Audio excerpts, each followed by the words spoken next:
Hello students, we'll go for this equations of motion. So what is this equation of motion?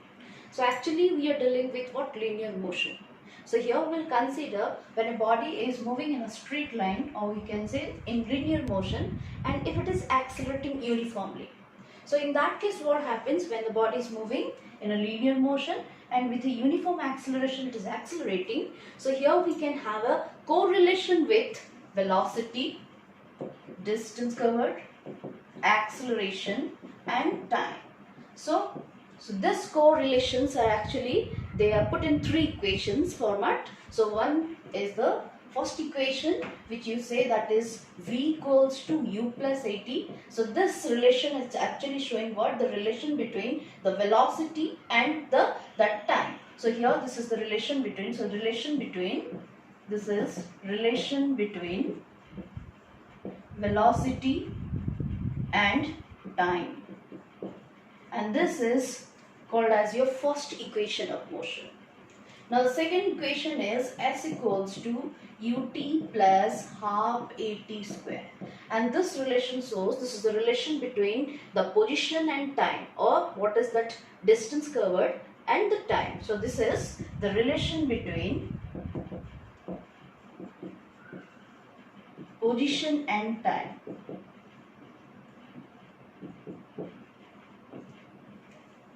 And there is a third equation is there. The third equation is v square minus u square equals to 2as.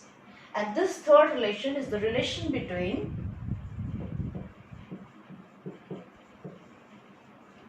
velocity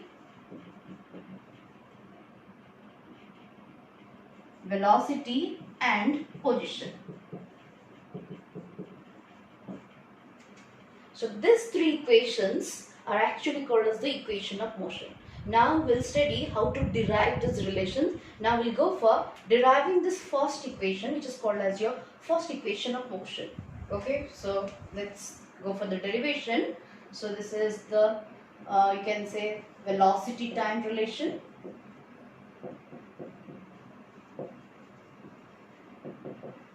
Which is called your first equation of motion.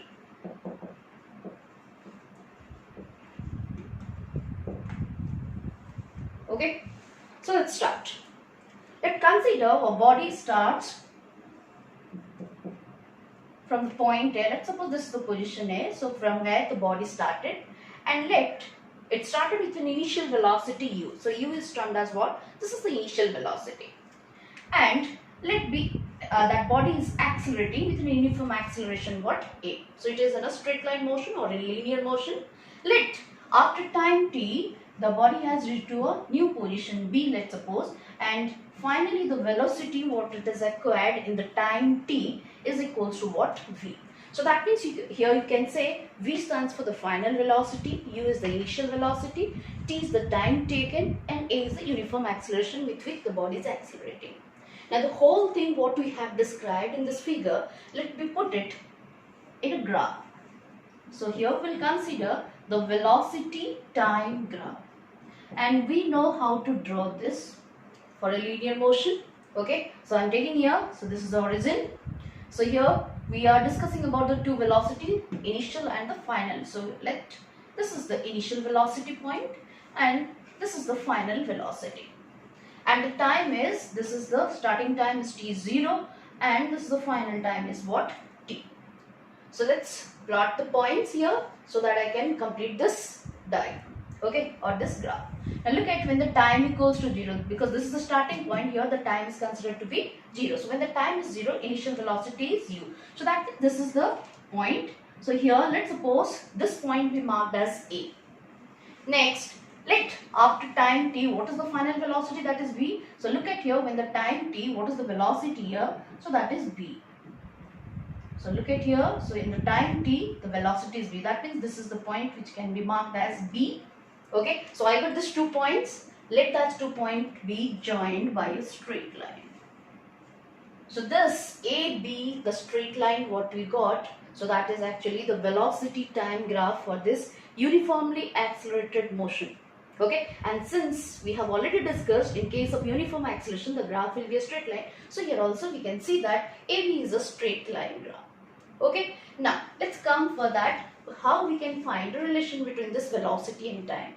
Now you can see that this graph is a straight line but it is inclined to time axis. Then we can find the slope of this graph. Okay, so here let's find out the slope. So that means we can say acceleration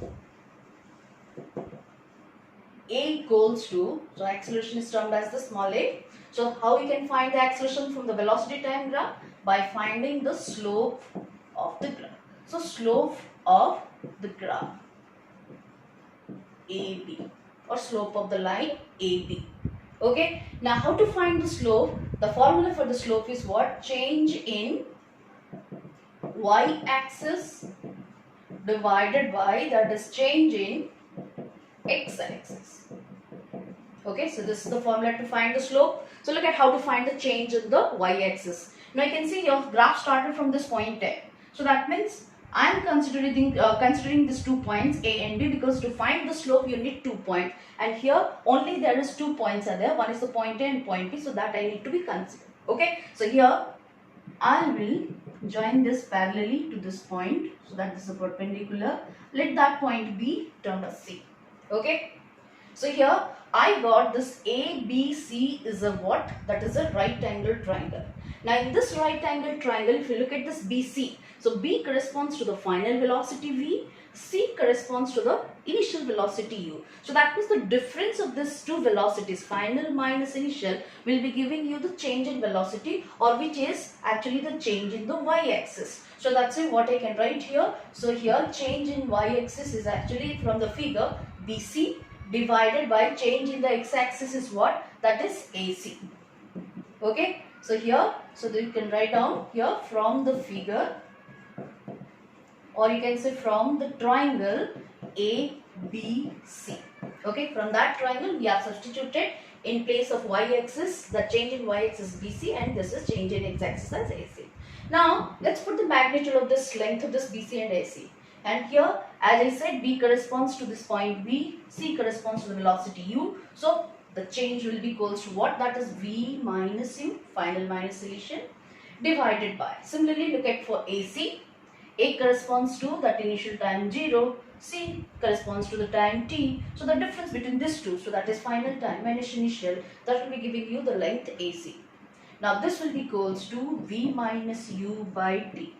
So that means here you can see we started from this point A and we have reached to this point V minus U by t. So that means our relation now can be written as, so here the relation can be written as, this implies A equals to, finally we got the relation V minus U by t, or we can write down, this implies V minus U equals to AT, or V will be equals to U plus AT. So this is the required relation we are finding. Okay, so we are searching for, this is the relation, and this relation shows what is that relation between velocity and time, or you can say after certain time interval when the body is accelerating with a uniform acceleration A, what will be its final velocity. So for that case you can follow this relation.